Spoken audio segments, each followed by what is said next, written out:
orang tua, niscaya akan kucabut Semeru dari akarnya.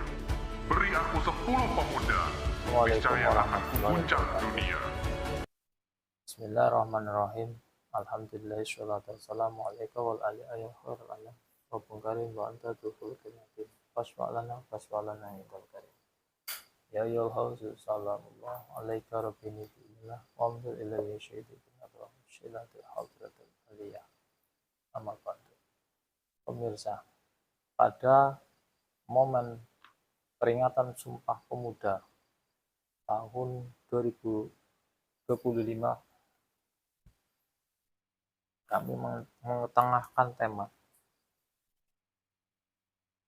Jas Merah, Jangan Lupakan Sejarah. Remaja Wahidiyah bangkit berkarya dengan spirit Sumpah Pemuda untuk perjuangan Wahidiyah. Pada kesempatan hari ini, kami telah mengundang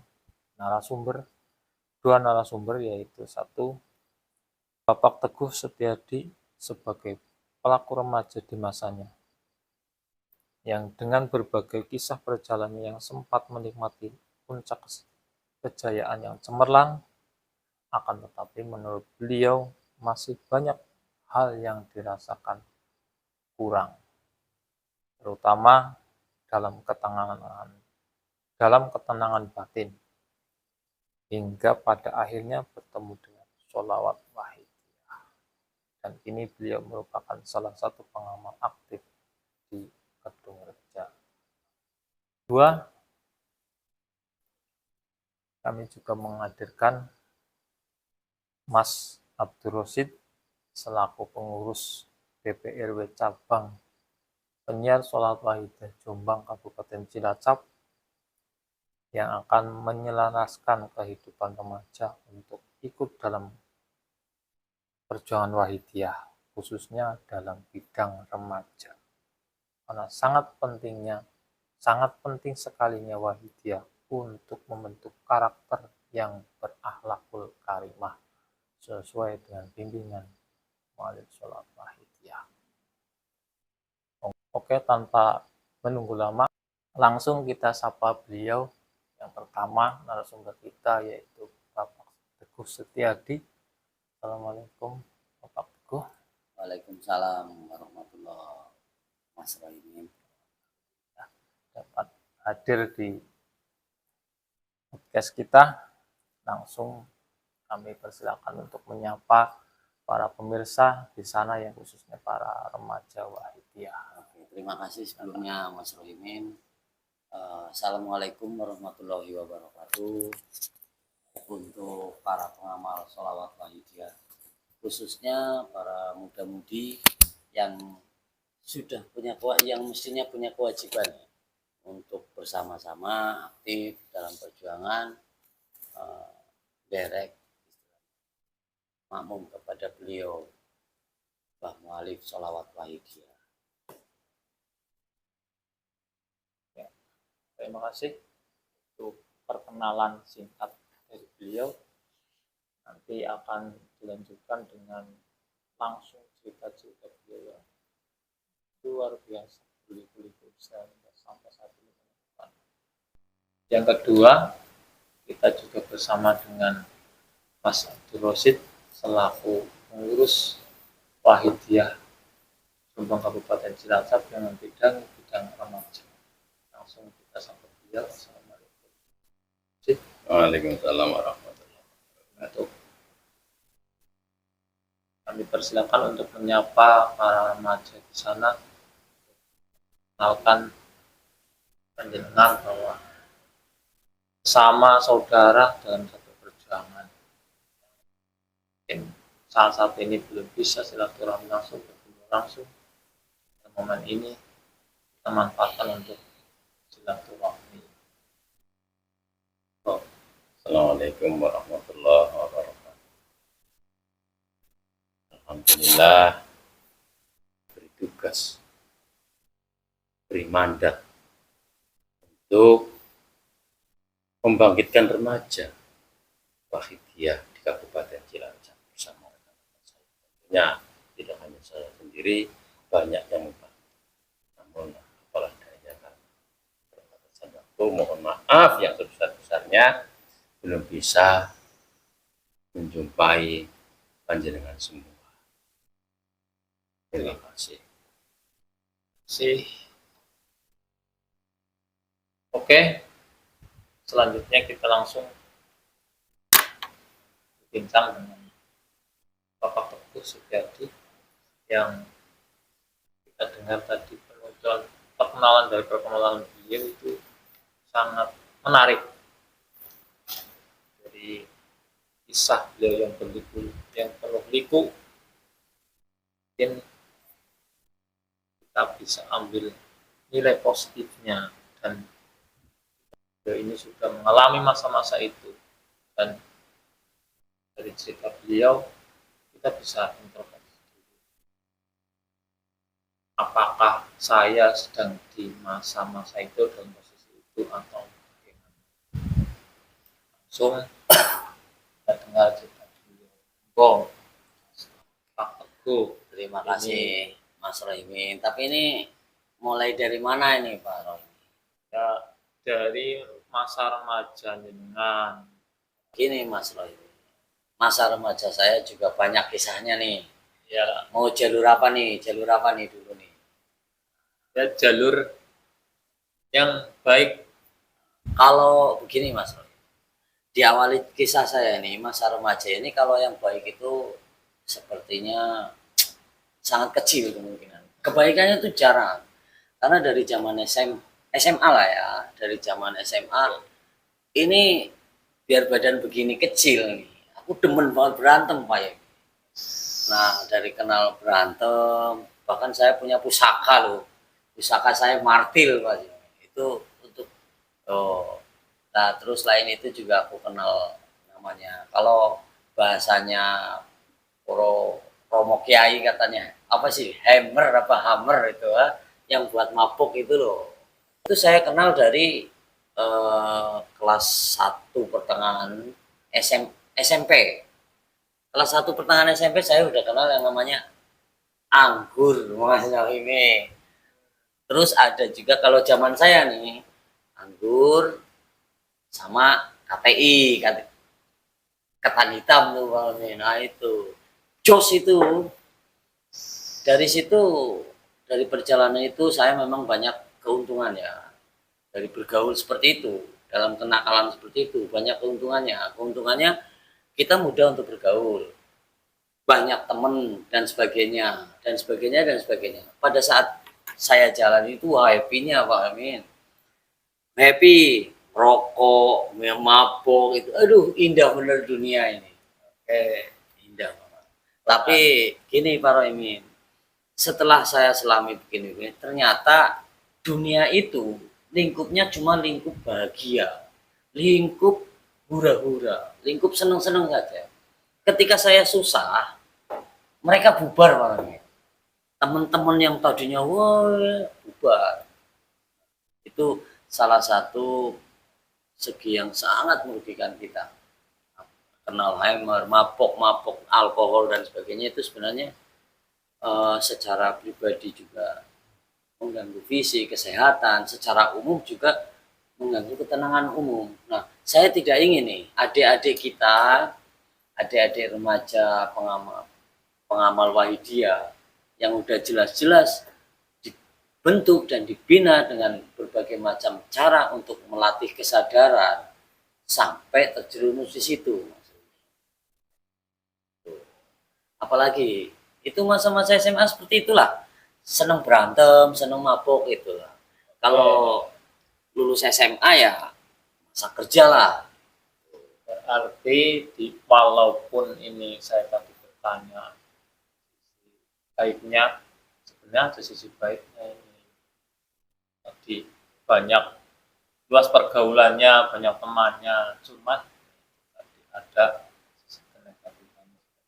Nah ya benar, tapi memang juga kalau diambil positif hikmah ya, diambil positif hikmahnya, kita jadi tahu siapa teman kita sebenarnya.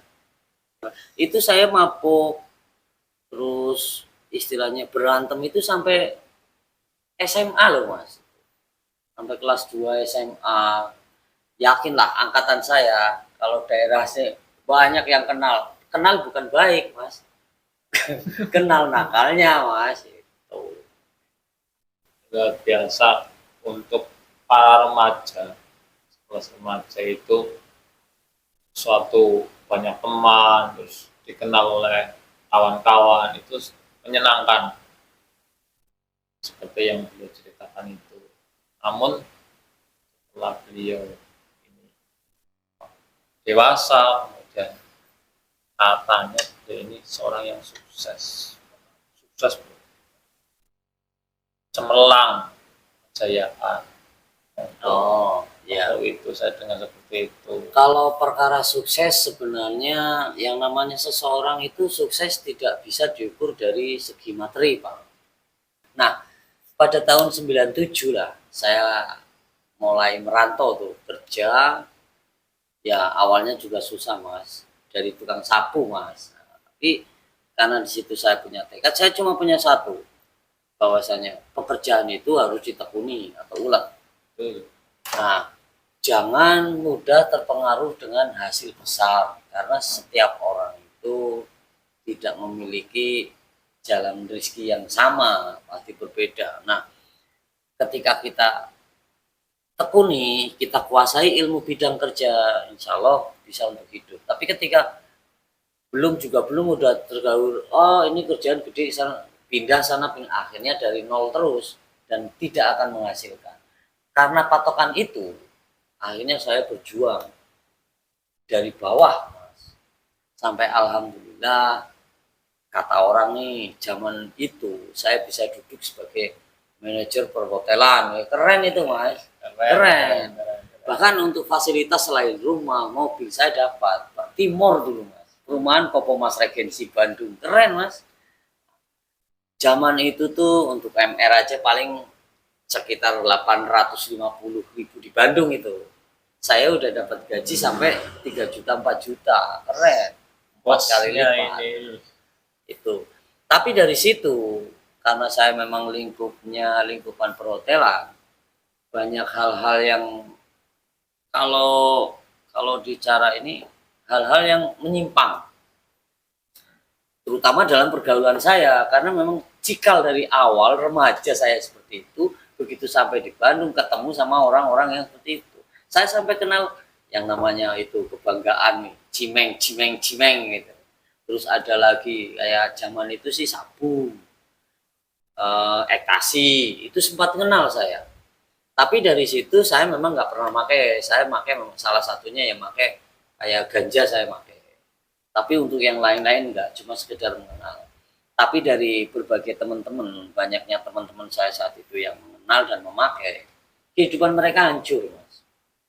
Bahagia tuh cuma forgana lah istilahnya ya, fata morgana istilahnya lah kayak gitu. Ya. Dan itu yang Anda rasakan? Lebih dari itu. Karena apa? Di dalam kebahagiaan saya, kumpul sama orang-orang, saya tuh merasakan kehampaan dalam hati. Hati hampa, ya mestinya kita itu sebagai umat kan ingat pencipta. Itu di situ saya sama sekali nggak ingat, mas. Oke.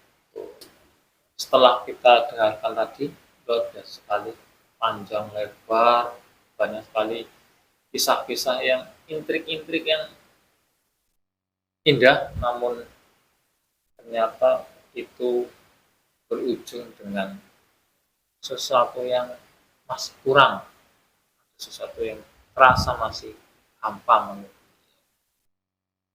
yang sebenarnya memang kesuksesan itu bukanlah segalanya, namun kesuksesan hati, ketenangan jiwa adalah sesuatu yang luar biasa dan telah ukur kebahagiaan yang sebenarnya. Seperti yang banyak diajarkan di dalam Wahidiyah. Dan di bidang remajaan juga sudah diajarkan, sudah dibimbingkan oleh beliau. Kalau begitu, Pak Mas Rosid, mungkin Panjenengan bisa sampaikan bagaimana para remaja itu mereka juga mencari ketenangan batin, kesadaran ilmu kesadaran. Ya, maka dari itu beliau mu'alif surat al-hidayah merekrut para remaja-remaja, anak-anak dibimbing agar selaras dengan kehidupan yang sebagaimana mestinya, tak terjerumus ke hal-hal yang tidak baik. Maka dari itu kami dan rekan-rekan juga mengajak saudara Bapak Teguh bersama-sama membina remaja-remaja Wahidiyah kita agar lebih selaras kehidupannya. Biar bimbingan beliau mu'alif sholawat Wahidiyah berkhidmah di belakang beliau. Saya tingkat kesuksesan itu tidak menentukan suatu kebahagiaan. Sebagaimana sebenarnya kebahagiaan, kesuksesan itu adalah suatu kesadaran yang dimana tadi dijelaskan oleh Mas Roksi. Bedanya di dalam itu seperti itu. Dan beliau Bapak Teguh telah melalui tahap-tahap itu, kesuksesan itu, namun menurut beliau tidak, masih menemukan kehampaan sehingga beliau hijrah dan bertemu, singkat cerita bertemu dengan satu kesadaran. Untuk lebih lanjutnya mungkin langsung bisa beliau ceritakan awalnya bagaimana meninggalkan kesuksesan itu sampai saat ini. Sebenarnya didasari dari pengkhianatan, dari berbagai macam pengkhianatan orang-orang yang saya percaya. Akhirnya saya tuh hancur dalam posisi saya lah, dalam kejayaan dunia itulah. Nah, dari situ kehampaan mulai terasa nih, sangat terasa. Kalau dulu sekedar ngerasa jauh dari Tuhan, jauh dari Allah Subhanahu wa Ta'ala. Nah, sekarang ketika hancur, lebur dan sebagainya, dari situ aku menjerit. Istilahnya saya merasakan benar-benar hampa dan merasa hidup itu nggak ada arti, karena selama ini diisi dengan kealpaan terhadap Tuhan.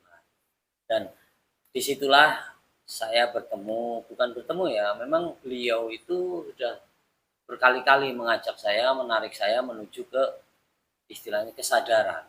Nah, pada saat itulah saya ketemu sama saudara, teman, sekaligus yang sudah seperti saya anggap bapak sendiri. Beliaulah yang memperkenalkan saya, diawali dengan kalimah nida, ya Sayyidi, ya Rasulullah. Nah, dari situlah saya sama teman baik saya itu disarankan untuk mengamalkan itu. Tujuannya bukan untuk apa, tapi untuk tenangkan hatimu, perbanyak kalimat nida ini. Bila perlu mulai hari ini lakukan selama 40 hari dalam masa 30 menit per hari, jangan pernah putus. Saya dari awal nggak tahu tujuannya itu, Mas. Saya taunya oke, saya butuh ketenangan. Akhirnya saya jalanin, Mas. Dan ketika saya jalanin, dari situlah hari pertama, kedua, ketiga saya nggak ada masalah. Keempat, kelima dan seterusnya, alhamdulillah dari situ saya banyak pengalaman spirit yang mungkin rekan-rekan atau adik-adik remaja udah ada yang mengalami dan sebagainya. Ya, itu semua mungkin rahasia kita masing-masing ya, tapi intinya pengalaman spirit itulah yang mendorong saya dan meyakinkan saya tentang arti kesadaran. Setelah saya menjalani 40 hari itu, alhamdulillah saya dibimbing oleh banyak rekan-rekan pengamal di kawasan Kedungreja, Gandrung. Dari situlah saya mengenal aurat-aurat sholawat Wahidiyah. Dan di atas bimbingan mereka Mas Rohimin, saya bisa belajar istiqomah. Ya walaupun banyak kesalahan, tapi mereka selalu menegur, kamu nggak boleh gini, kamu. Dari situ alhamdulillah sampai sekarang dan moga-moga seterusnya, walaupun DP lah, diakui apa enggak nggak tahu, yang penting DP ikut-ikut lah, istiqomah mengamalkan kayak gitu. Dan di situ keuntungan saya mendapat kesadaran, ketenangan, kenyamanan hidup. Dengan spirit Sumpah Pemuda kan remaja Wahidiyah yang tangguh dalam perjuangan Wahidiyah dan ini selaraskan dengan apa yang menjadi program, menjadi perjuangan khususnya dalam bidang pembinaan remaja Wahidiyah. Dan kami minta pesan dan ajakan dari Mas Osis selaku pengurus RW bidang remaja Wahidiyah. Terima kasih atas cerita dari saudara Pak Teguh. Kami betul mendengarkan dari awal hingga saat ini. Saya ikut senang dan berbahagia, bangga pada panjenengan yang akhirnya bisa mengenal sholawat Wahidiyah dan apa di dalamnya itu sholawat Wahidiyah. Kami sebagai jajaran BPRW Kabupaten Cilacap mengajak rekan-rekan khususnya di Kabupaten Cilacap, mari tingkatkan khidmat kita, pengamalan kita dalam derek-derek belakang beliau mu'alif sholat Wahidiyah. Saya secara pribadi juga memohon kepada saudara Bapak Teguh, mohon bantuannya untuk bersama-sama khidmat di belakang beliau mu'alif sholat Wahidiyah, memperjuangkan adik-adik remaja kita agar menjadi sebuah nilai plus rekan kita, tambah sadarnya kepada Allah wa Rasulih sallallahu alaihi wasallam.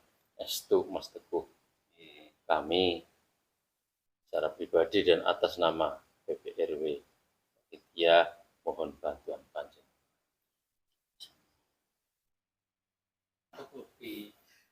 Untuk lebih tepatnya kita minta motivasi dari Bapak Teguh sudah menjalani, menceritakan perjalanannya panjang lebar, kasih motivasinya dari panjenengan. Ini khususnya untuk para pemuda ya Mas Min. Ingat, masa mudamu itu sangat berarti. Pokoknya patokannya gini, jalani arusnya, ikuti prosesnya, gak usah dilawan arus atau membuat proses atau punya ide sendiri, gak usah. Jalani aja, masa-masa yang kalian ini jalani, tapi perkuat kesadarannya dengan amalan sholawat Wahidiyah yang adik-adik sekarang ini amalkan, itu cukup. Terserah kalian mau berbuat apa, mau melakukan apa, melakukan kerja apa. Intinya ketika Mas punya, adik-adik ini semua punya kesadaran, segala sikap Mas pasti akan terbatasi dengan sendirinya. Itu aja sih. Jadi nggak usah lah neko-neko ingin mengenal hal-hal yang tidak cukup, mengetahui dari cerita dan sebagainya. Cukup. Jangan nyoba. Satu, keduanya tetap jalani sesuai arusnya. Kalian remaja ya ikuti arus remaja. Kalian cara bergaul ya ikuti saja. Nggak usah ditekan, dipaksa-paksa, dibatasi ataupun nggak usah. Tapi amalkan sholawat Wahidiyah itu sebagai pembatas. Karena dengan dirinya kalian akan dibatasi. Tidak harus dipaksa selalu berbuat baik. Insya Allah ketika adik-adik menjalankan sholawat ini dengan baik, adik-adik akan menemukan arahnya sendiri. Itu aja paling Mas Rohim. Terima kasih apa yang disampaikan Bapak Teguh selaku narasumber dan juga dari Mas Sosit dari pengurus yang Sholawat Wahidiyah.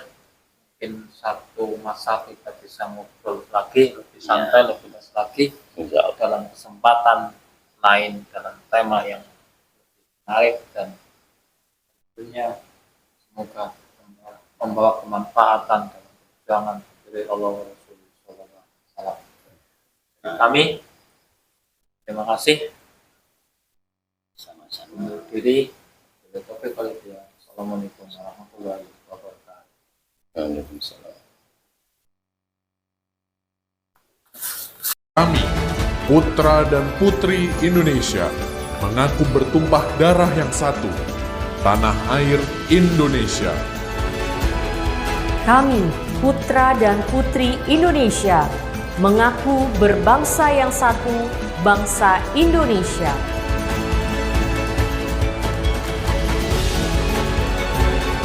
Kami, putra dan putri Indonesia, menjunjung bahasa persatuan, bahasa Indonesia.